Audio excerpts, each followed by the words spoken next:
Don't say a word. Wait until your mom leaves, my husband whispered, pulling something from behind the insulation. I thought he found mold.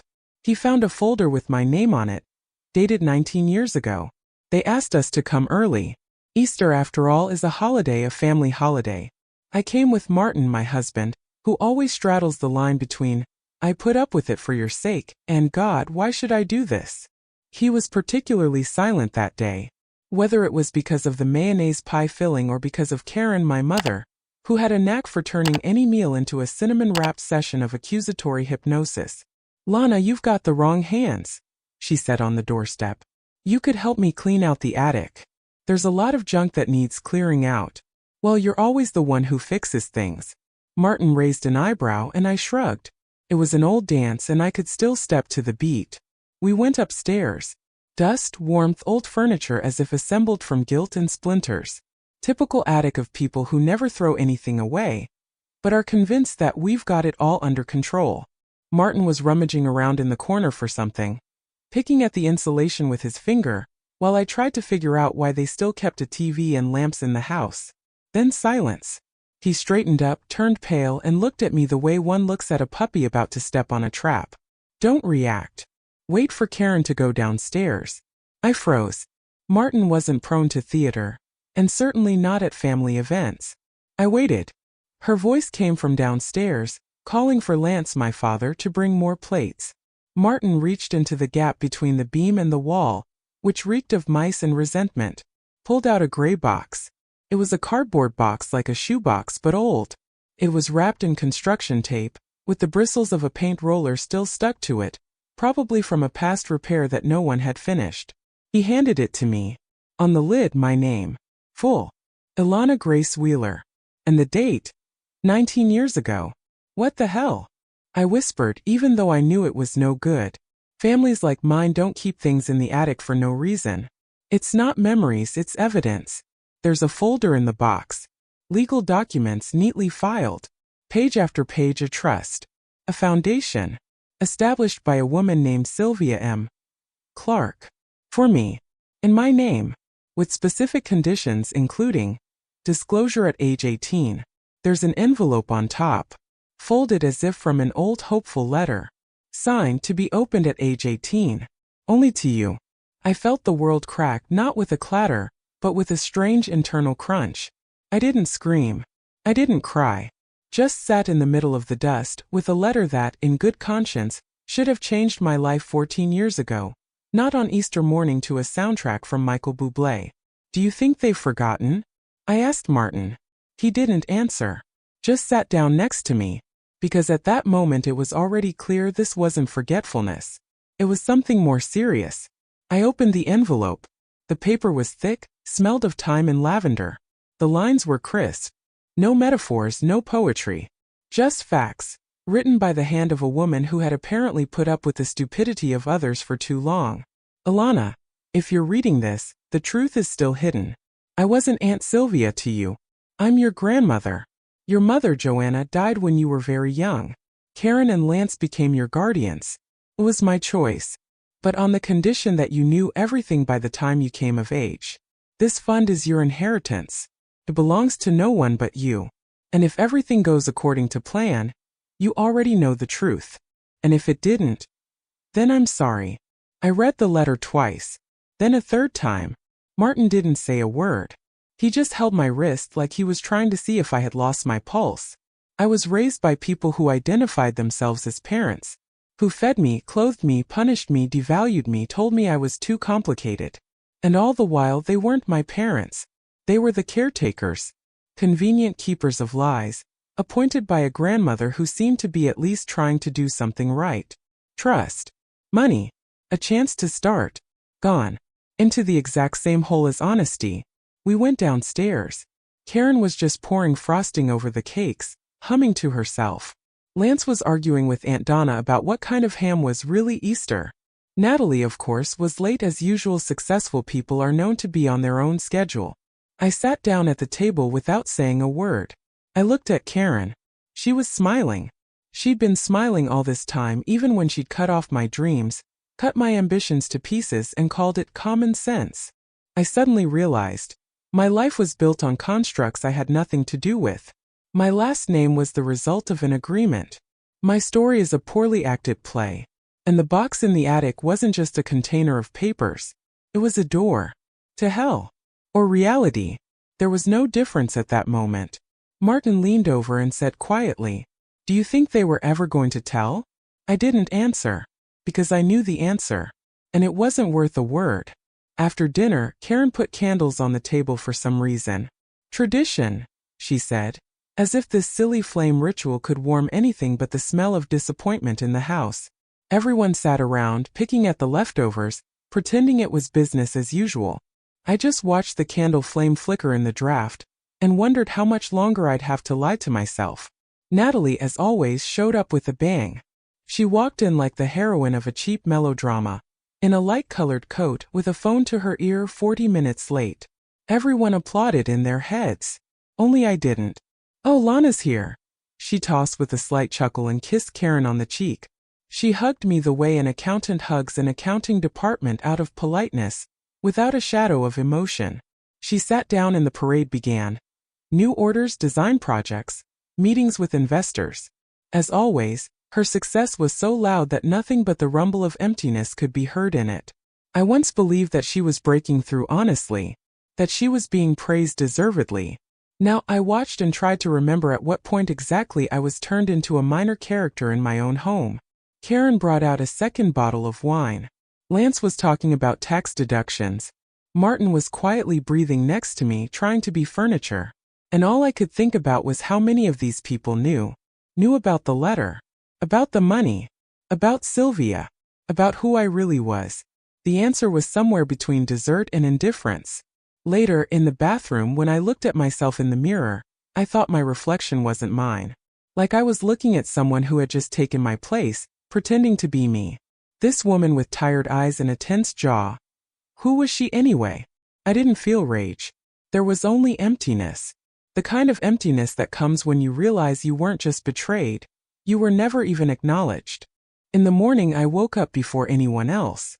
The house was quiet, but not cozy. The silence there was always kind of hostile, like a withering before accusation. I went to the kitchen, made myself some coffee, and just sat down. Without a phone. Without a plan.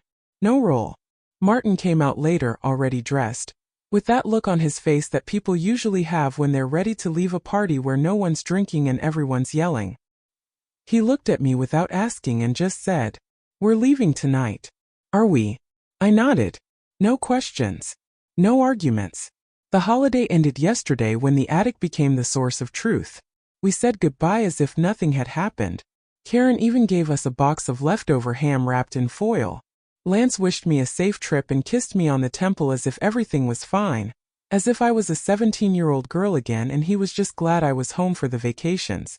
Only now I knew that home was just a facade behind which they kept someone else's daughter and someone else's money.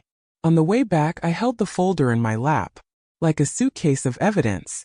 Martin had the radio on so it wouldn't be embarrassing, but I could still only hear one phrase from the letter. "If everything went according to plan, you already know the truth." Sylvia clearly overestimated Karen. The next day I did what I should have done 14 years ago. I made an appointment with a lawyer. Not a family lawyer, not by recommendation, but one who specialized in custody violations and financial fraud. He had a picture on his website with a face like he'd already seen everything, including things you can't print out. I went to him with a box. He pulled out the papers, flipped through, hummed, then looked up at me and said, "This is going to be messy. Are you ready for it?" "I'm already in it. All that's left is to stop lying to yourself that you're not drowning," I replied. On the third day after counseling, my parents received an official letter. A request for financial statements for the trust fund, an explanation of discrepancies, a request for the dates of the transfers. It was all in the form. Clean dry like a funeral home bill of sale. Lance called first. His voice was low with that trademark tinge of guilt he always used. "Lana, are you serious? You're gonna blow this out of proportion? We're family. You want me to believe that family is when you've been kept in the dark for 2 decades? He didn't answer. He just sighed and hung up. An hour later, Karen called. There was no longer sad resentment. It was rage. How could you? We raised you. We clothed you, fed you, took you to the doctor. And now you're sicking lawyers on me? And now you're going to tell them where you put the money, I replied calmly. It's not yours. That money was shared. It went to the family. For Natalie. She needed it more. I didn't scream. For the first time in my life I wanted to. I just said, "Don't call me daughter. Not now." And I disconnected the call. I sat in the kitchen staring out the window, and the same question kept running through my mind. How did they envision this? That I would grow up, get married, get a mortgage, visit them politely on holidays, and never know who I was or what I owned. Martin came home from work, put his keys on the shelf and said nothing. He knew how to stay out of the way when he had to. Sometimes that was his most useful quality. Later I reviewed the papers again. The trust was properly executed, with legal signatures, notary seals. Everything was so official that I couldn't help but feel like I'd been screwed again. Not by fraud but on paper. Legal. Smooth. Through a void in a system where you can be crossed off, not even manually, just not entered. The next day a letter arrived. A real paper letter. From Karen. Handwriting confident, with the same pressure she used to write me, "Clean up after yourself," and "Be grateful" notes as a child. Lana. We were always trying to make the best of things. With Natalie there were great odds, and you were complicated. You always made everything so complicated. You weren't ready for money. It would have ruined you. We made a choice because we had to. That doesn't mean we don't love you. It's just that you have to realize that family isn't about fairness. It's about survival. I read the letter 3 times. Then I burned it. Because nothing in it was new. I'd heard it all before. I'd heard it in half phrases, in reproaches, in detached looks. And now here I was. With a folder, a lawyer, and the realization that the truth doesn't give relief. It gives support. And for the first time in years I felt like I had a spine. When I told the lawyer about the phone calls, he just nodded. Classic. They'll have several stages. Shock, anger, bargaining. Then slander. Prepare yourself. I didn't prepare. I just stopped picking up the phone. That, as it turns out, is also a method. And then the Natalie show started. She went on the air. Of course she did. Live, with likes and hearts and a new haircut. People like to rake up the past when they haven't achieved anything themselves, she said, looking at the camera. I built this from scratch. No support. Only through hard work and belief in myself. I stared and didn't even feel anger. Only regret. Because she was lying to herself and to others. Or maybe she really believed it. Believing your own lies seems to run in the family. 3 days later, Karen sent another letter. This time it was a settlement offer. Money compensation, supposedly all in good faith. I scanned it and forwarded it to the lawyer. He called me back. Are you sure you want to go all the way? And if I stop, will the truth become less true? No, he said. But it will be easier for them. I don't need their comfort, I replied. I need something real. For the first time in my life. That night I sat in my bedroom and stared at Sylvia's picture. Her face was unfamiliar but familiar. There was a hardness about her that I'd always felt in myself but couldn't explain. Now I knew where it came from. Martin came in, put the tea on the nightstand and sat down next to me. It's not about money, is it? He asked. No. It's about them stealing my right to know who I am. We sat in silence. I thought about how long it had taken me to see the obvious. And how often women of my generation had heard, "You're too emotional. You're complicating things. You have to." And now I'm just sitting with the folder. And the truth. Bitter. Late. But it's mine. And that can't be taken away from me. I woke up the next day feeling like something had shifted. Not dramatically. Not like in the movie. But it felt a little quieter inside. Like I'd finally gotten something important back. Even if I didn't know what to do with it yet. The lawyer kept his promise. It's going to get messy. 2 weeks after Karen's last letter, the case began. I signed a bunch of papers I didn't even half understand, but I read every line as if my back depended on it. I guess it did. The letter to Natalie came in a separate attachment. There were the dates of the transfers, the amounts, the signatures, her personal visas on the documents for tuition, rent, equipment, and who knows what else. All from a fund that was mine. Not one "excuse me." Not a hint. Martin walked around the house like a man living above an active volcano. He tried to make jokes, but he wasn't very good at it. I appreciated that, because what I needed at that moment wasn't entertainment, but just someone who didn't lie. He didn't lie. When Natalie got the letter, she didn't call. She recorded the video. I didn't think I'd have to say this publicly, she began, sitting in front of a fireplace and a pillow labeled "Be Grateful." But some people can't let go of the past and do everything they can to destroy a family. I never asked for anything. They just gave it to me. So what? Is it my fault that someone didn't deal with their fate? I looked at her like a bad actress stuck in a role that wasn't right for her. That pillow behind her back looked like an insult. Be grateful, yeah. And to whom? To the people who built you a business on other people's money? That same day I got a call from a lawyer. He sounded a little happier than usual. We have confirmation that she knew. She signed the papers personally. And she signed the statements. Oh, and now we have grounds to sue her business. I wasn't jumping for joy. I just said, go ahead. A month later it was in court. Officially. Loud. Messy. Karen and Lance sat in the audience in their finest with faces that said, we're good people. Natalie sat, arms crossed, in a light-colored suit, with a "this is beneath my dignity" expression. The lawyer showed the documents. Page after page. Receipts. Statements. Spendthrifts. Her voice on the audio recording of the meeting with the accountant, where she clarifies the interest on the transfer herself. Karen tried to object. Mumbled something about she didn't know. That we just wanted to give the girl a chance. Lance was silent. He realized before anyone else that words wouldn't save him this time. Natalie stood up. She said something about bullying, about how hard it was to be a woman in business, about jealousy, about false accusations. The judge didn't react. He just read out the materials. The ruling was short. Asset forfeiture. Transfer of funds to my foundation. Sale of some of the property. Closure of the company. The financial responsibility is on Natalie. And her lovely patrons. They lost everything. And I, for the first time in a long time, nothing. After the trial, Martin and I didn't celebrate. We just drove home. I warmed up some soup we ate in silence. Sometimes silence is the only thing you can afford if you want to be yourself. The letter from Karen came a week later. The last one. I hope so. You made it. Congratulations. We lost everything. You destroyed our family. And for what? For money. You're not one of us. You were never one of us. I hope you're happy now. I put the letter away and I didn't even feel the pain. Just emptiness. And clarity. It wasn't an ending. It was a way out. A month later we moved. A small house. Bright. Not flashy. Big windows. A garden with thistles and some stubborn apple tree that somehow bore fruit despite all predictions. I framed an old photograph of Joanna, my mother, on the wall. A young woman in a long skirt, with a quiet look and a slightly crooked smile.